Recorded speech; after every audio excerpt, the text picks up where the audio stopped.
আমাৰ অসমত আপোনালোকে জানে যে তিনিটা পাৱাৰ ডিপাৰ্টমেণ্টৰ কৰ্পোৰেশ্যন আছে Assam power distribution company Assam electricity grid corporation আৰু আসাম পাৱাৰ জেনেৰেশ্যন কৰ্পোৰেশ্যন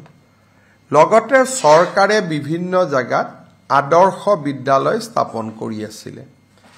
এই গুটেইখিনি কৰ্মচাৰীক এখেতসকল যদিও চৰকাৰী কৰ্মচাৰী নহয় কৰ্পোৰেশ্যনৰ কৰ্মচাৰী লগত আদৰ্শ বিদ্যালয়ৰ শিক্ষকসকল 60 ইয়াৰ্ছলৈকে কন্ট্ৰাকচুৱেল কাম কৰে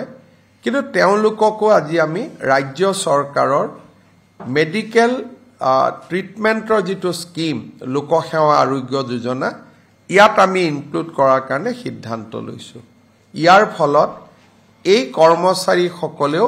ৰাজ্য চৰকাৰৰ কৰ্মচাৰীৰ দৰে মেডিকেল ৰিইম্বাৰ্সমেন্ট পাবলৈ সক্ষম হ'ব তেওঁলোকৰ এটা বহুদিনীয়া দাবী আছিল এতিয়া তিনিটা পাৱাৰ কৰ্পোৰেশ্যন আৰু আদৰ্শ বিদ্যালয় যেটো আমাৰ CBSE স্কুল চলাই হিদিনাখন মই মেডিকেল কলেজত লগ পাইছিল আপোনালোক আছিল তেওঁলোকৰ এটা দাবী আছিল আজি আমি সেই দাবীটো মঞ্জুৰ কৰিছো যে চৰকাৰী কৰ্মচাৰীৰ দৰে তেওঁলোকে এতিয়া লোকসেৱা আৰোগ্য যোজনাৰ সুবিধা লব পাৰিব